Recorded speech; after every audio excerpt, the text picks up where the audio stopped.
Welcome to IT Visionaries, created by The Mission, your number one source for accelerated learning. In this episode of IT Visionaries, Ian chats with Lisa Davis about hybrid cloud, the future of data centers, and much more. Lisa is a multi-time CIO that included stints at the University of Georgetown, the U.S. Marshals, and multiple roles in the Department of Defense. Lisa is currently the VP and GM at Intel and has won multiple awards as a top 100 CIO. Enjoy. IT Visionaries is brought to you by the Lightning Platform by Salesforce. The Lightning Platform is a leading cloud platform that makes building AI-powered apps faster and easier. With Salesforce, now everyone is empowered to build apps for their organization. Learn more at salesforce.com/buildapps. Welcome to another episode of IT Visionaries. I'm Ian Faison, your host. I'm sitting in Palo Alto, and I'm talking to Lisa Davis on the other line. Lisa, how's it going? It's going great. How are you? I am doing really well. We're super excited to talk to you today. For those of you who don't know, Lisa is a top 100 CIO award winner, awards for Digital Edge, social CIOs, influencer, all the stuff. She's got a great background. We're going to get into her background in IT. We're going to talk about some of the cool stuff that Intel is doing, and we're going to maybe talk a little hybrid cloud strategy here, and we're excited to get into it. So, Lisa, how'd you get your start in IT? Well, I got my start in IT all the way back in high school when I fell in love with computers and certainly mathematics, and started working for the federal government as a high school senior as I went on to get my computer engineering degree at Syracuse. And then had a 26-year career in the U.S. government and Department of Defense and Department of Justice, and love technology. I'm a true believer that technology can change the world and can help solve problems in the world by leveraging technology to do so. So very excited to be in the field. Yeah, it's funny that I find it so curious that there's a lot of people who cover tech and talk about technology that don't love it, that don't, just really love to be involved and are empowered about all the cool things that people are working on. And it's one of the things for this podcast that is so exciting is hearing how people are totally transforming their organizations with technology and empowering people to do work that they love and to get results done. I mean, you're an expert, obviously, in digital transformations. What are the sort of things that you're seeing of how technology is enabling businesses that might not have had a tech edge in the past? It's such a great question because every company or every business today is a technology company. In order to compete and to win in today's market, technology has to be front and center of how you do your business, how you differentiate your business, how you serve your customers, and ultimately how you win, both from a corporate perspective and government perspective. And the role of a CIO probably has never been more important. And I don't think it's a better time than ever to be a CIO because of that strategic partnership that is required with businesses and companies today in order to leverage technology to enable your business or your mission and compete and win in today's market. And how do you think that, with the pace of innovation, how do you think that is going to, shape the companies that are kind of lagging behind a little bit, or those that are not kind of embracing technology in the way that they, should be or could be? Yeah, well, we see it time and time again. If we look at the companies that are, the Fortune 500 top 20 companies from 10 years ago to what exists today, more than half of them are gone, obsolete. So it really is with the pace of technology and the pace of this digital revolution, and even more so as we head into 5G and artificial intelligence, you either disrupt or be disrupted. So not leveraging technology to really enable, differentiate, and win the business, most likely you will not survive in today's market. And so I guess let's get into First, I want to talk 5G a little bit. Can you just kind of share what is coming with 5G? I mean, that's something that I think we all are ready for in some form or fashion, but what are you seeing from your kind of vantage point? I think the best way to think about 5G is how, let's say, obstacles that may have existed from a network perspective are now being removed. And if we look at the proliferation of data, and we've all heard these statements of data eats the world, and it really is true. The amount of proliferation, that data explosion coming from the Internet of Things and sensors that is really interwoven throughout our lives, that onslaught of data is really what we all should be thinking about as CIO. How do I know where my data is? How do I aggregate data? What's important for my business? What data do I need to make better decisions and drive insights? That's all going to become even more possible with 5G as we connect faster and we remove those obstacles from a network standpoint. And it's just going to, let's say, exacerbate or, further accelerate the data explosion that we are seeing and dealing with today. And do you think that with these kind of massive amounts of data that there's companies, I think that some of them have a ton and some feel like they don't have a ton. How do those kind of companies reconcile that gap? Like if they're someone who traditionally has not steered into IoT or things like that, like how do you leverage the kind of, or I guess not leverage, how do you start that process? Like what are folks doing in the field that you're seeing? Yeah, I think, as we look at, certainly as the CIO building a digital transformation strategy, first of all, we do digital transformation or IT transformation because we need to do business transformation, right? So it's directly linked together. And then I think the third piece that we need to think about is linking our data strategy. So to your point, the reason why they're all connected is to understand what I need to do with my data strategy. I need to figure out what the business is trying to do, how it's trying to win in a new market, how it's trying to provide a different service to a consumer, how it's partnering, how it's making decisions ultimately. And once I understand, and that's why that strategic partnership with the business is so important versus IT being viewed just as a service provider, is critical to know what data is needed. Once you understand what data is needed, what you need to figure out next is, well, where is my data? And that's a hard problem for many enterprises, certainly medium to large enterprises, right? Because data is everywhere. I have data sitting in on-prem legacy systems. I have data that may be in a software as a service application. I have data that's now sitting out in the public cloud. And I have data that's maybe out on the edge. So what data do I need? Where is it at? How do I aggregate that data? Where does it need to be stored? What do I need to make those decisions? Ultimately, all feeds into how I build my data architecture while I modernize my data centers, right? Because now we look at really a distributed ecosystem. No longer is it about, well, I'm either on-prem in a private cloud or in a public cloud.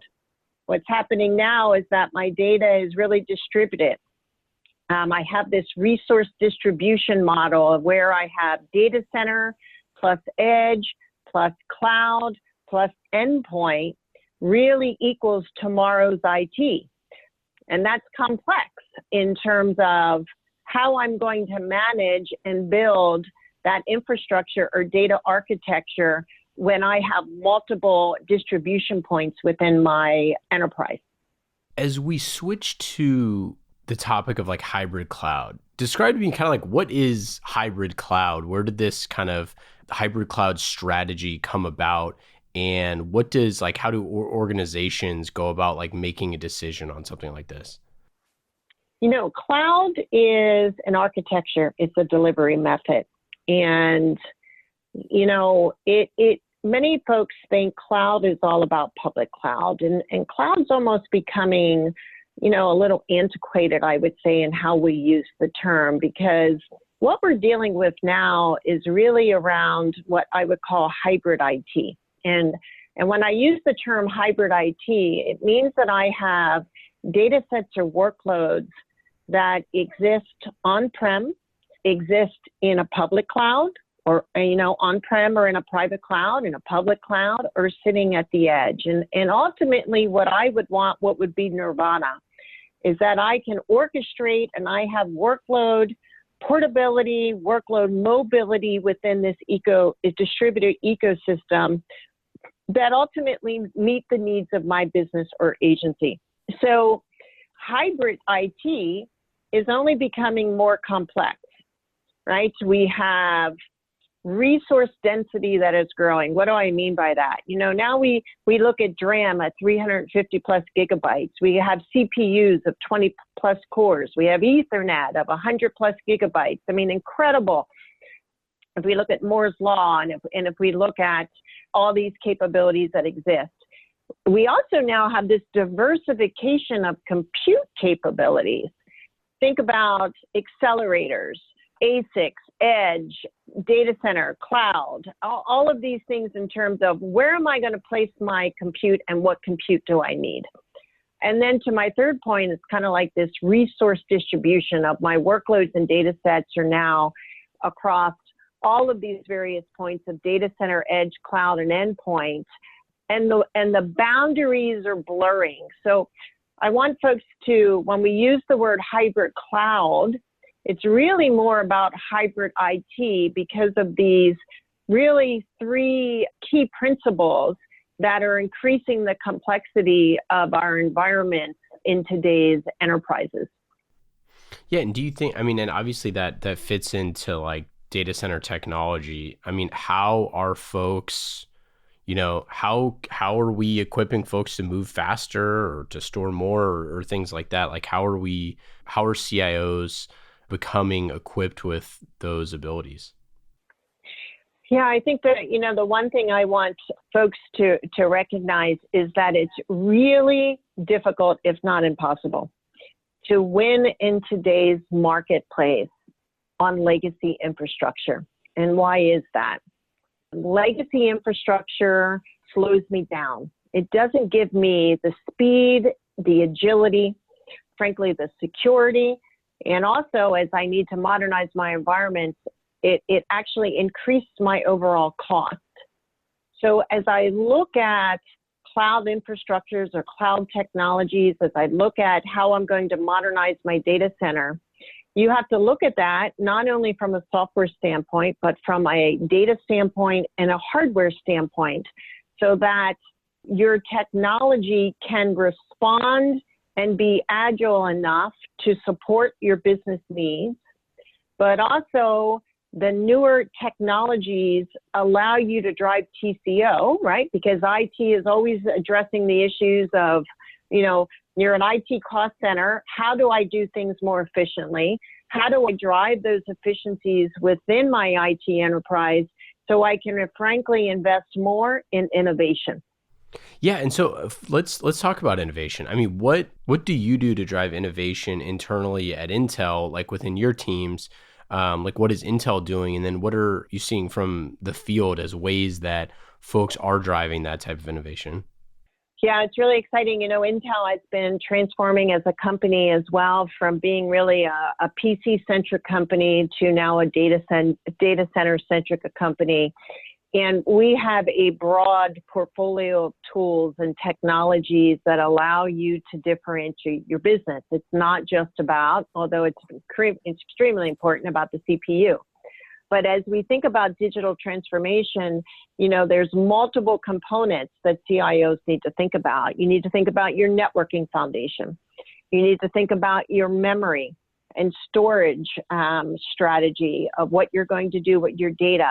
You need to think about your analytics and AI strategy as you're building these digital transformation strategies. And all those are part of and should be part of decisions that you make as you modernize your infrastructure.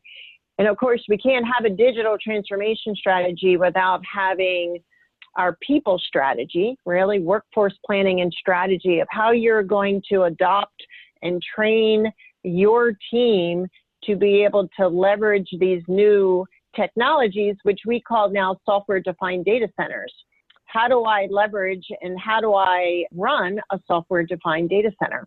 And I got to have the people in my organization to be able to do that. So that people strategy is just as important as your technology strategy. And of course, addressing the executive, top-down buy-in and addressing the cultural issues within an organization are always extremely important. I always used to say that the technology piece was actually the easy part. It's the cultural and people part, the change management aspect of that, of getting an organization or a business to transform themselves from a business process standpoint, leveraging technology is always the hardest part. We all know the saying that culture eats strategy for breakfast. The greatest digital transformation or IT transformation strategy I have will certainly not be successful if I'm not addressing those other couple of components. So from an Intel perspective, what's really fascinating and really exciting, next year with our new Cascade Lake platform, we are going to be delivering a brand new, as an example of innovation in persistent memory, called our Intel DC Optane Persistent Memory. And the way we look at that persistent memory, and this has been innovation that we've been building for the last 10 years, is an additional memory pool to our RAM. So we used to have RAM and we used to have hard disk. Now I have an additional pool of memory that is non-volatile, so it's persistent, that allows me to store larger data sets within my in-memory database as an example. And I always try to simplify it for our CIOs and saying, the larger data sets, the more memory, the more compute I have, the bigger the problems that I can solve. So this is just one example of the innovation that Intel is bringing to the market. And as we think about building our digital transformation strategies, think about how innovation in networking technologies and FPGAs or accelerators for certain workloads of memory and storage and in compute, all of these components, how can they be leveraged to differentiate your business or solve your business problems? And that's the beauty of what I think Intel can do as a strategic partner with you. So what's interesting, when you first said that like CIOs are worried about networking and memory, my first thought was like going to meetups and LinkedIn, or I'm like, oh, that's right, networking and memory.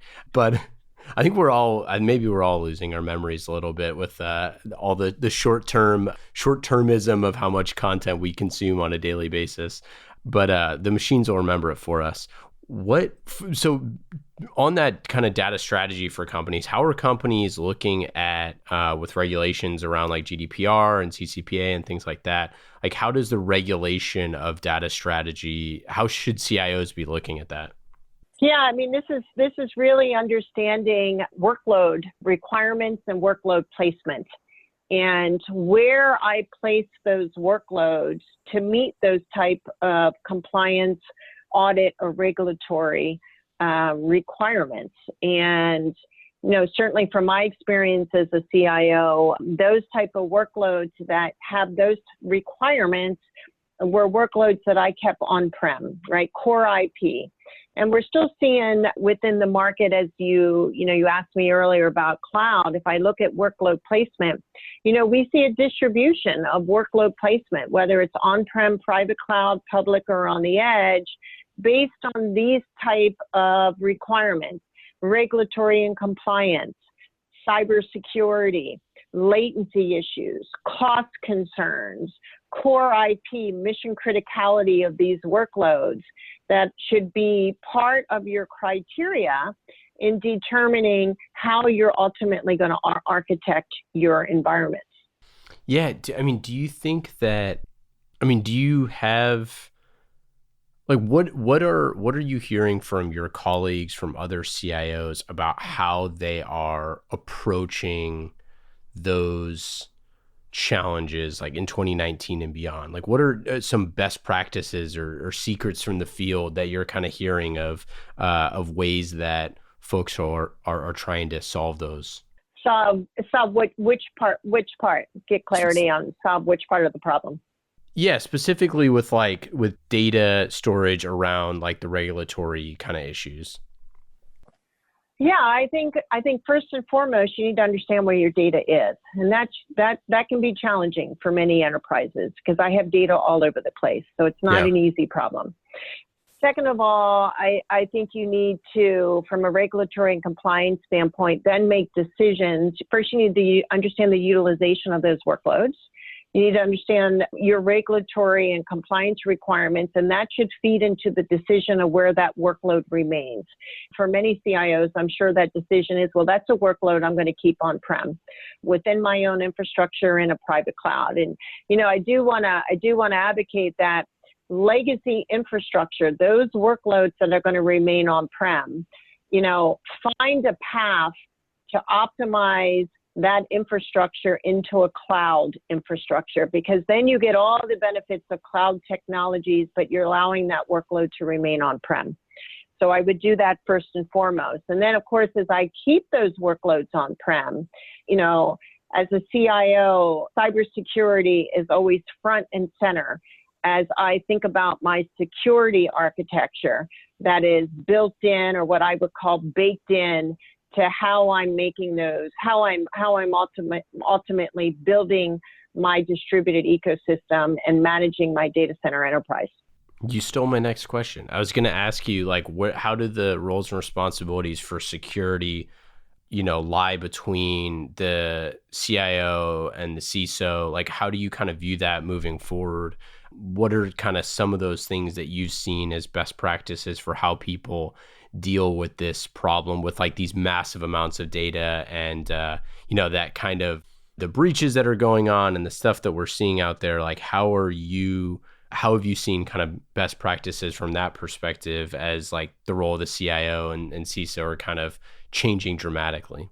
Well, I mean, there's no doubt that from a cybersecurity standpoint, it becomes, our adversaries are getting smarter and smarter. It's becoming a more complex problem and challenging problem. And certainly, our Internet of Things and our connected data world that we live in is only exacerbating that complexity that we're dealing with. I would say first, from a role perspective, I mean, the CIO and the CISO should be tied at the hip, right? They're connected at the hip. And I'm a firm believer that at the end of the day, the buck stops here with the CIO, and you're ultimately responsible, as well as the CISO, of that overall security within your enterprise.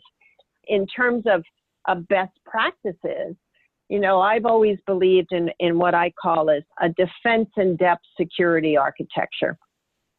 And what I mean by that is, you're only as secure as your weakest link.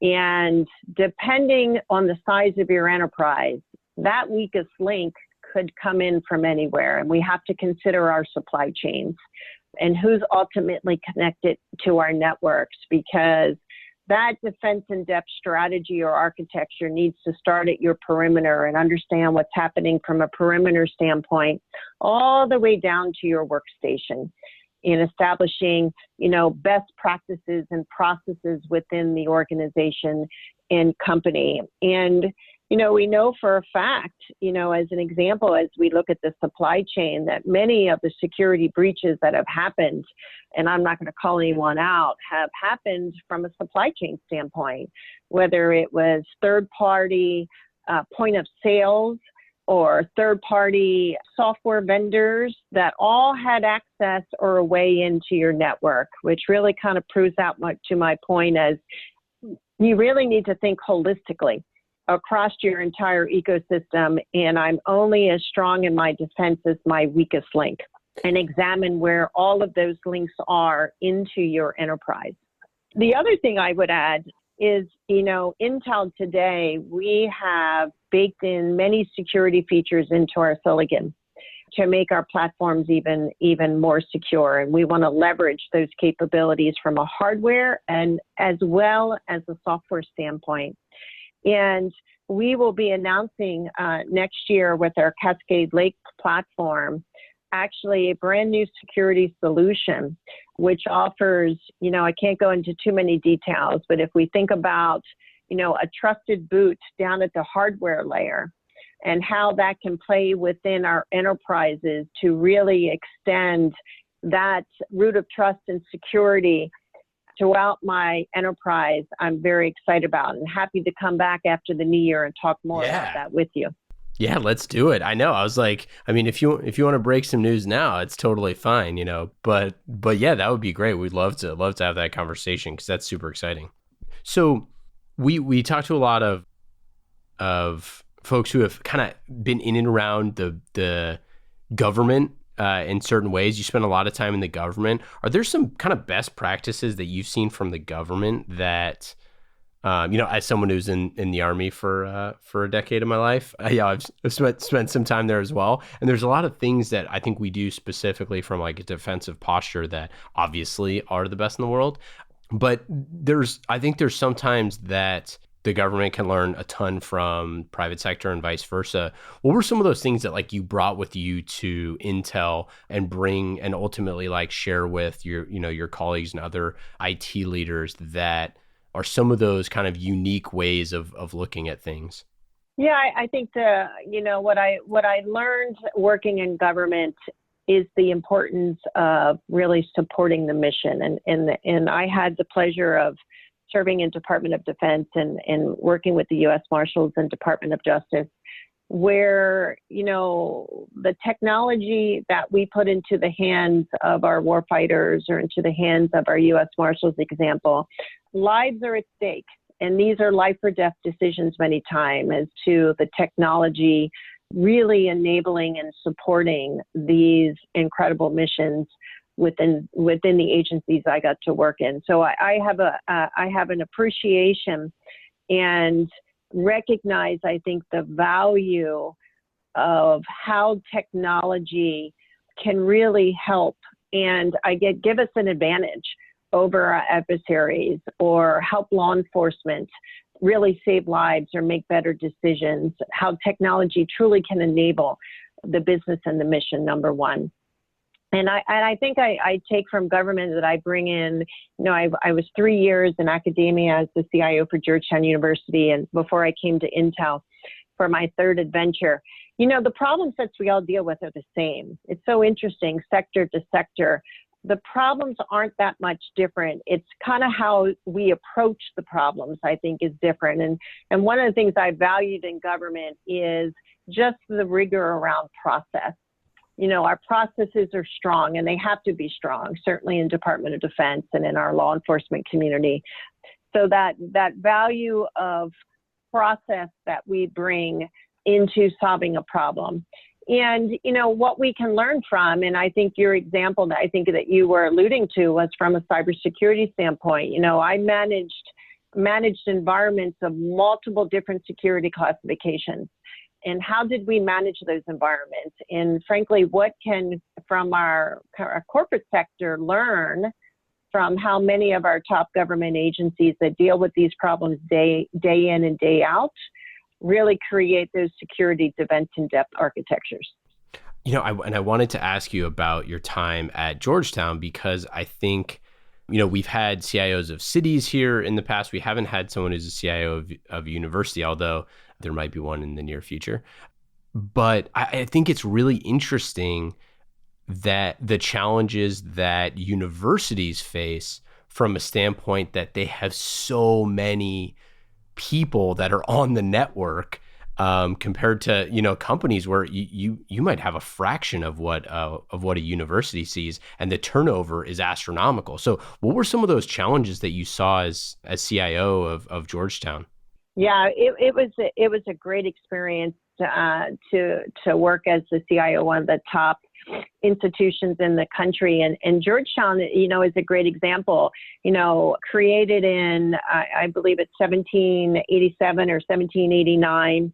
And when I took the role, it was really about digital transformation and how do we transform an institution, 200 years old, to be relevant for our students today. Because as your point is, I got 10,000 digital natives running around the campus. As I look at my own kids, I think each one of them, I think the minimum was carrying 4 different devices. So you can imagine all that activity that's happening on your network. So thinking about how your infrastructure supports that, do your classrooms support that? And one of the things that I'm most proud of as we looked at Georgetown is we wanted to create this seamless, intuitive experience where the technology was pervasive. That it didn't matter as a student if I was walking across the quad, if I was in my dorm room, if I was in the classroom, I was hanging out with my friends.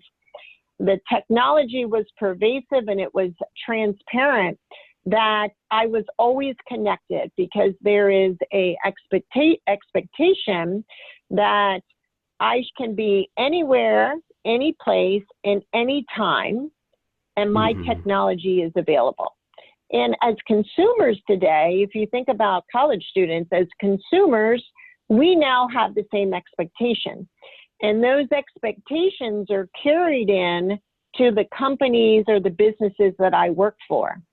So, I hear a lot from, colleagues of, other companies of, hey, why do I have such connectivity at home? And this is only going to become more prevalent as we move to 5G, but yet I can't do X, for example, in the office, right? So this is something, as a CIO, and certainly as the CIO of an academic institution, of how are we serving the consumers and how am I meeting expectations of whether it's my students or my consumers or my customers, and how I'm supporting them with the technology capabilities I have today. I love that. I mean, and it's one of the areas, we have a podcast, Education Trends, educationtrends.com, and we talk to university officials, and those are the type of innovations that make a huge difference. They never mattered. None of this mattered 50 years ago. None of this mattered 20 years ago. And now these things are prerequisites for all the students. Yeah. And you know why? Because at the end of the day, what does the technology do? It creates that experience. So, one of the things that we say at Intel is Intel inside, amazing experiences outside. Yeah. Which I love that slogan. And as CIOs, we need to think about how technology creates that experience and what is that experience I'm trying to create, whether it's for a student, whether it's for my consumer, whether it's for my customer, whether it's for my internal partner within the 4 walls that I serve. That experience is what it's all about. And, how did you, and I know you can't necessarily go into it too much, but, you were the CIO of 2 organizations which have definitely a very defensive posture with the United States Marshal Service and counterintelligence field activity. Is those sort of things, totally different problem set. How do you kind of manage in your career? How have you managed these completely different customer types? It really seems like you view the employers or the employees and the users of, as a CIO, that those are your customers, those are your constituents that you're serving. How have those problem sets completely changed over the years, depending on what the organization's mission is? Well, and it's so true because your internal, the employees of, let's take the U.S. Marshal Service, the men and women marshals were my customers. And putting technology into their hands to do their jobs day in and day out was first and foremost our mission in the IT department. And that was really exciting. So I think no matter what company or what type of business you're in, whether it was the men and women of the U.S. Marshals, whether it was the students of Georgetown University, and now my customers are all my incredible ecosystem partners, as well as CIOs that I get to help day in and day out in really building these modernized infrastructures and helping them with their digital transformation. So I get the luxury to do that. I think if we keep first and foremost who it is we're serving and what is it the business or the mission trying to accomplish, then we can really kind of target our digital transformation strategies to help our businesses and help those missions and agencies that we serve for, or even universities, remain relevant and compete and ultimately win in what they're doing. And, I guess I'm always drawn to those opportunities where digital transformation is required. Where can technology truly be a game changer? And those game changer opportunities is where I think I have the most fun, because you're solving some of the biggest problems when you do so. I love it. Let's get into the lightning rounds. Fast and easy questions, stuff we haven't sent you yet.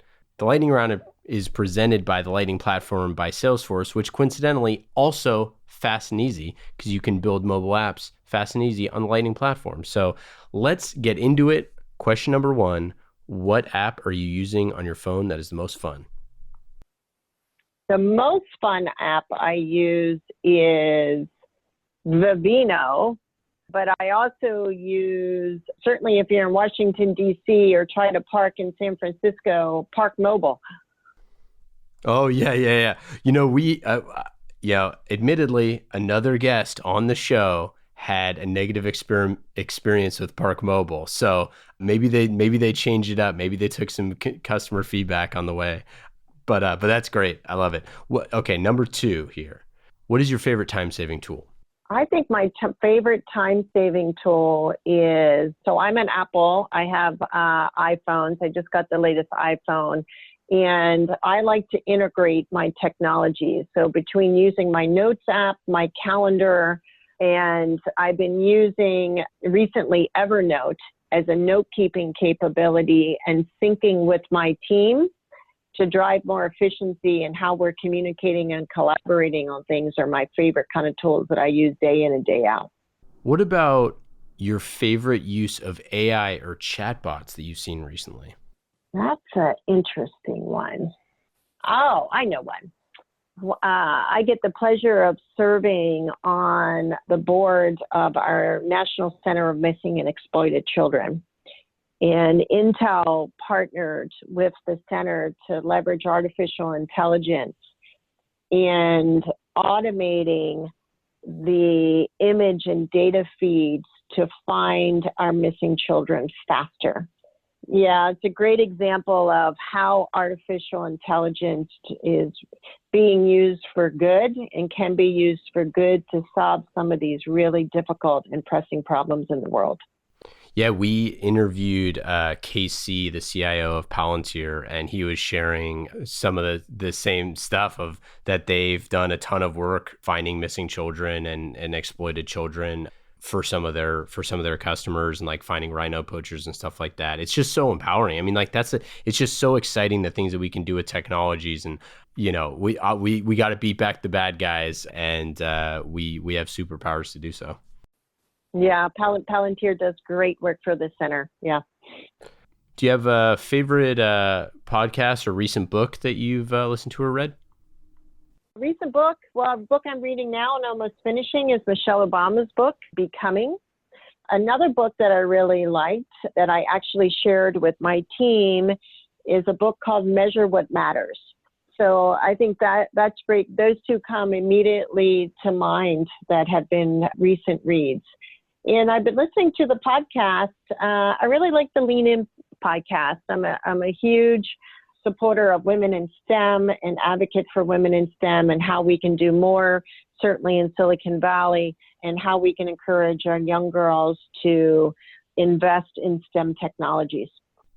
Yeah, I totally agree. The Girls Who Code and all those great organizations that are doing some really cool stuff to promote that. My sister's an engineer, and from a very early age, she was definitely going to be an engineer. And there was, my parents did a great job of surrounding her with engineering stuff. So I couldn't agree more. Role models. Fantastic.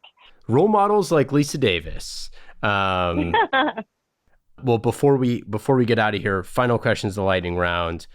what is your favorite? I saw that you've been to Half Moon Bay recently, so you can't use that because it's one of my favorite places. But favorite one-day getaway here in our sunny Bay Area? Oh, well, that's easy. Sonoma or Napa, of course. Of course.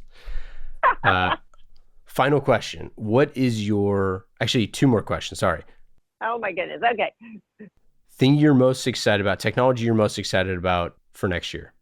I just, probably the continued involvement of artificial intelligence and how it can really solve problems, whether it's, just disease, certainly in medicine and in the environment, and examples like I gave with finding and working with the National Center of Missing and Exploited Children.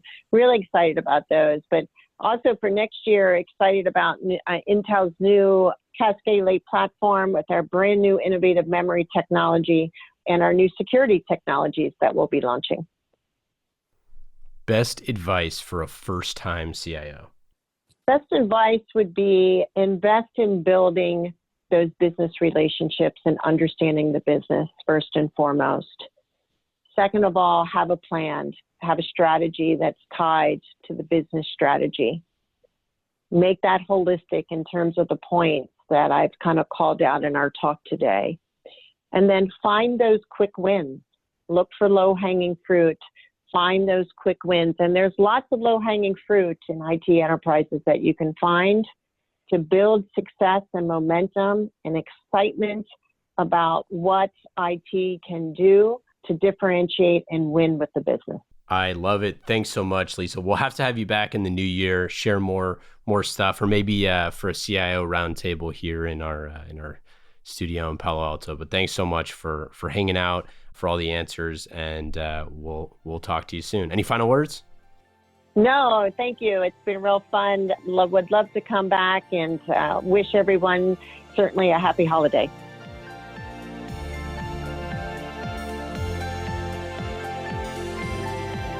Thank you again to our friends at Salesforce. IT Visionaries is brought to you by the Lightning Platform by Salesforce, a leading cloud platform that makes building AI-powered apps faster and easier. With Salesforce, now everyone can build apps for their organization. Learn more at salesforce.com/buildapps.